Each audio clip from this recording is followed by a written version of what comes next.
manengogi ogonyore. Jagoro maduong' mar COTU Francis Atwoli ogoyo erokamano ne jatend piny kuom yoro nyasi ma dhialo odiechieng jotich kata Labour Day. Atwoli ne okwayo jatend piny mondo ne ni jotich ma bende chulo osara matin koro ni to omedo osara kod atamalo 6. And there is no any time His Excellency the President has announced the year salary increase and then it becomes a subject of debate.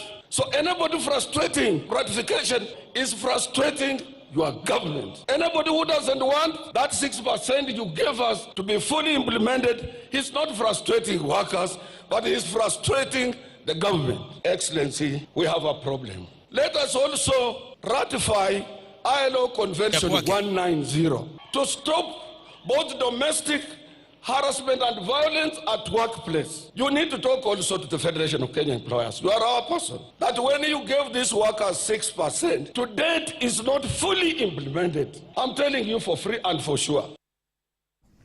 Ewi wach mar chal marach mar boma ma Nairobi, Atwoli wacho ni boma ma Nairobi nyaka bed boma man kod picha maber kaka bombe mamoko e pinje maoko. Atwoli bende osiro kang' mar kodisha kembe mag sukari e pacho kae kowacho ni kembego onego kel ber ne jopur. We support also, Your Excellency, the issue of leasing our sugar industry.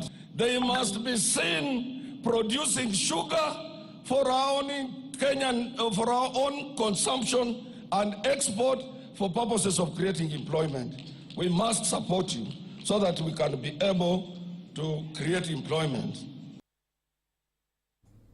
Bende piny owacho oseketo chenro makare ma chwalo ne jopiny thuolo mag tije maromo 500,000 e pinje maoko. Jatend migawo mar Labour Alfred Mutua owacho ma e kinde nyasi mar dhialo odiechieng jotich kata Labour Day. The Ministry of Labour and Social Protection is on steroids to ensure labor